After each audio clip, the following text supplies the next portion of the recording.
Hello and welcome to this next part where I will talk more about the practical steps behind running Hyperion experiments. The topic for this part will be deciding the antibodies that you want to use for the experiments and using panel designer from Fluidime for optimizing this. Then how to conjugate antibodies and then apply these to tissue samples. The first thing to decide is what research questions you want to answer by doing the experiments. For example, my biggest interest is to investigate cancer-associated fibroblasts, shortened as CAFs, in head and neck cancer and more precise in oral cancer, and if it's possible to distinguish different phenotypes of CAFs.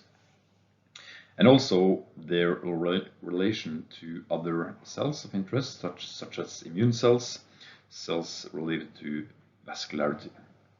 For answering these questions, I need to decide markers that are related to CAF heterogeneity and also different markers for immune subsets and cells involved with the vascularity. For this, you have to use your own and colleagues' knowledge, but also check the literature for help. For us, the panel looks like shown in the figure. To the left are the various antibodies, then the metal tags, and to the right, which cells they are for. And as you can see, we have several markers for CAFs, endothelial and epithelial cells, and markers for immune cells and cancer cells. When you have decided the antibodies, you need to figure out which metal that is most optimal for that antibody. This depends on their abundance in tissue and the overlap between channels for each metal. The figure shows which mass that is most optimal and which is less optimal. For example, for target protein A, we know that this is a marker that are very abundant in the tissue. Then for protein A, we can decide to use metals that are less optimal since they will provide a good readout anyways. So we can, for example, use metals with masses ranging around 140 Daltons or 180 to 190 Daltons, since they have less counts. For protein B, we know that this is somewhat rare in tissue of interest, and because of this, we use a more optimal metal tag with mass around 160 to 170 Daltons, which gives more counts. And by counts, I mean how many of the different metals that are detected by the ICP mass spec that I talked about previously. When the antibodies and corresponding metal tags have been decided, we need to check the spillover between channels. For this, Fluidime has made a program that can easily be used. This is an online program where you add all your antibodies that you want to use for a project and the metals. So to the left is how the list looks like, and to the right is the checking of overlap between the channels. Green indicates that there is a low overlap between the channels or metals that we have decided, and we can now proceed to the next step. The next step is the conjugation itself.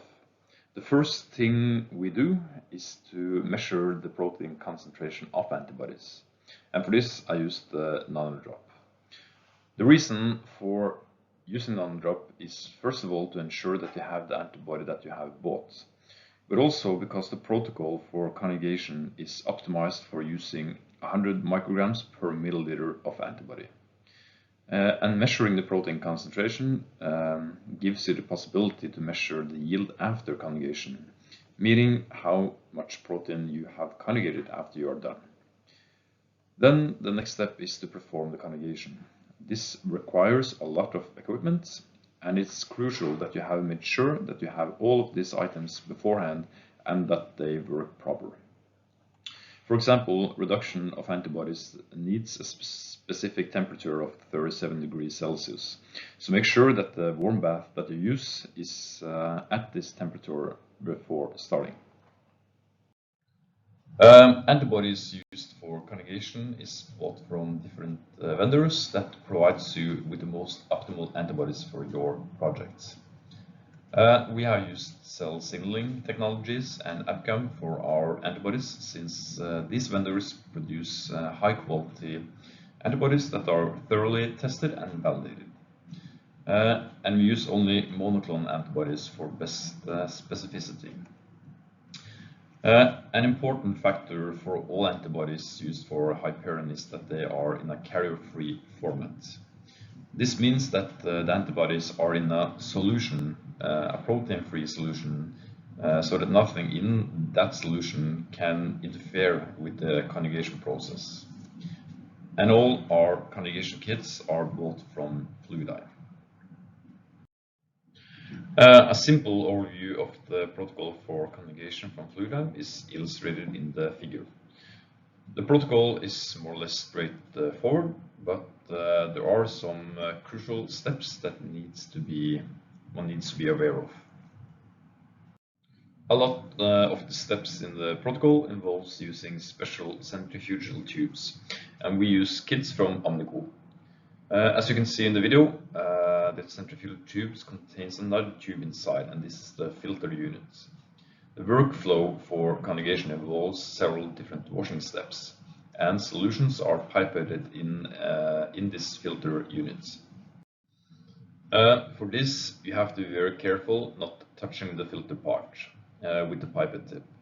If you break the filter part, the antibody inside will be washed away and you lose it.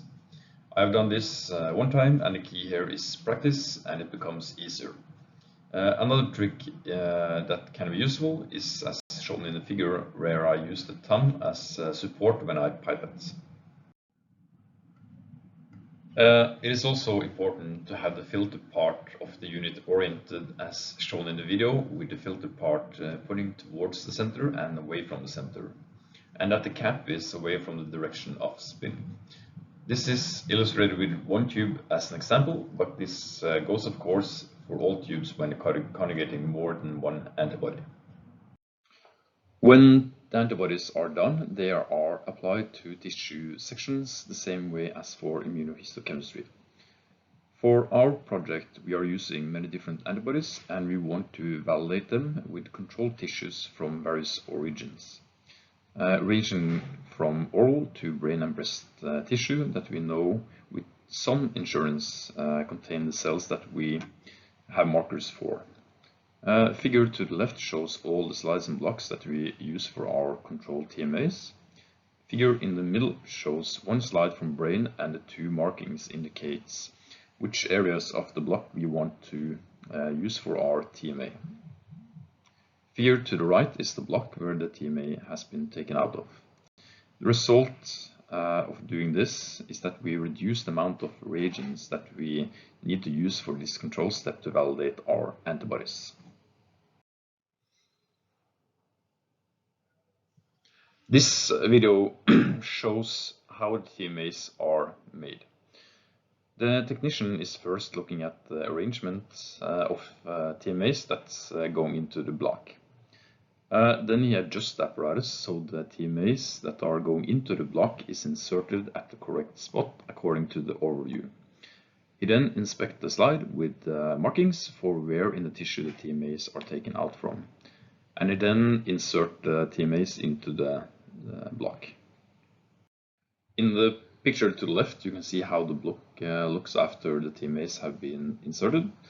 The block is then put in a warm cabinet to melt the TMAs to the block, and this procedure takes around 6 minutes. The block is then ready to be cut, and in the figure to the right is how it looks when the slide has been placed on an object glass before staining starts.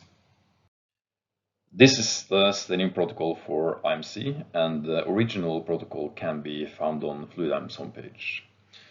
The protocol you can see here is a modified one, since we are using a different antigen retrieval method than mentioned in the original protocol. The following will explain some of the steps involved. The slide is baked overnight at 60 degrees Celsius before the staining starts to melt the TMAs to the object glass. The staining starts with putting the slide in saline and then different concentrations of alcohol for rehydration of samples, making them permeable for staining. The next step is antigen retrieval. This is done for ensuring that the proteins, aka the antigens, are available for us to stain. There are different protocols for doing this, and the most common one is to use the microwave. But our panel of antibodies contains one special antibody that requires a rather harsh procedure, where we use a pressure boiler for achieving the high temperature of 120 degrees Celsius that is necessary for this antibody. For using this protocol, we had to make sure that all of our antibodies works with this special antigen retrieval step. This video demonstrates how we use the pressure boiler. First, you program the time and temperature, then you fill in water and then insert a green tray with object glass and sample and let the boiler run.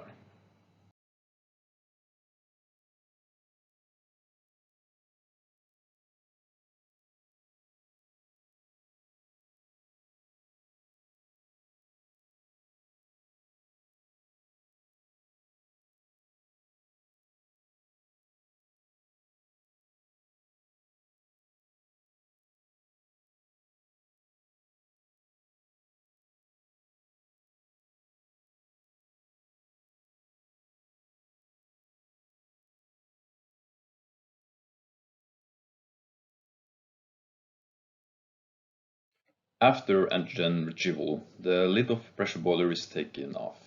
The green tray is then taken out and kept on bench until it reaches 70 degrees Celsius before proceeding. I almost forgot and put the samples in washing buffer.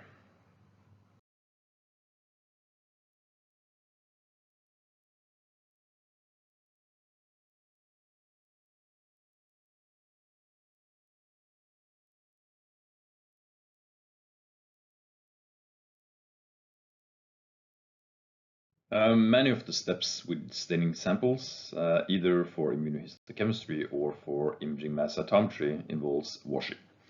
This is for removal of different solutions that are used during the staining, such as blocking solutions and antibodies. For Hyperion, we use coupling jars so that we use as little of the reagents as possible, since they are quite expensive. We then made two different master mixes for applying to samples. This is because we are not sure which concentrations of antibodies that are most optimal. And the table shows how much we used for each antibody for each individual master mix. Here we are applying the master mix to samples, ensuring that the solution covers all the TMAs. And you can see that the hydrophobic barrier keeps the solution from flowing out on the whole slide. Then the moist chamber is put in a fridge at 4 degrees Celsius overnight for staining. The following day, solution is washed off in several steps, and then the samples are dried at room temperature.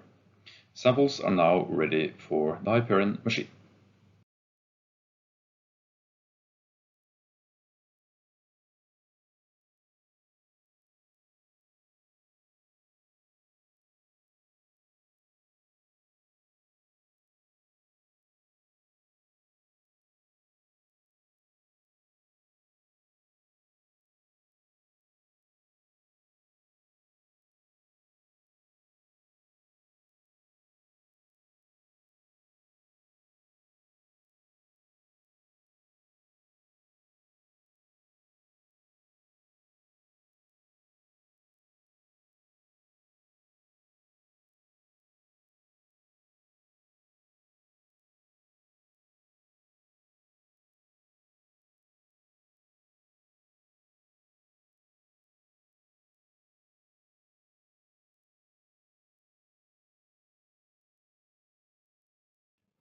This is how the machine looks like here in Bergen. To the left is the part that's for Hyperion only, where you insert a slide and where the laser ablates the tissue. In the figure to the right, you can see a small tube that connects the Hyperion part with the site of mass spec. The plume of helium with metals goes through this tube and into the mass spec for detection.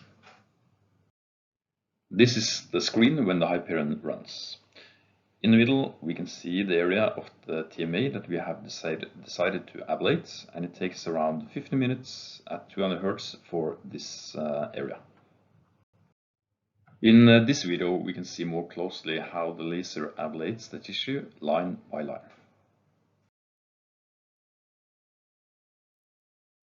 This is the result from antigen testing with Hyperion. Blue color indicates nucleus staining, purple is E-cadherin, red alpha smooth muscle actin, green intergin alpha 11, yellow is platelet-derived growth factor receptor beta, and in the left we can see expression of proliferation marker Ki67 as white. I have just one slide to give an estimation on how much it costs to run the Hyperion. We have in total 35 antibodies in our panel, and 16 of these are bought already conjugated from Fluidigm, costing in total around 12,000 euros. Then we have the unconjugated antibodies that will cost around 13,000 euros. That will be conjugated with the conjugation kits from Fluidigm that cost approximately 8,000 euros. Our project will use a cohort of samples from vulvar squamous cell carcinoma and head and neck squamous cell carcinoma, and each cohort will contain 60 patient samples, and from this 30 will be HPV positive and 30 HPV negative. And from each patient we will use or make 2 TMA cores, which in total will be 240 TMA cores. The running cost for Hyperion alone will be 35,000 euros, and the total price for the project is estimated to be 68,000 euros. In the next and last part, I will introduce the Hyperion data analysis.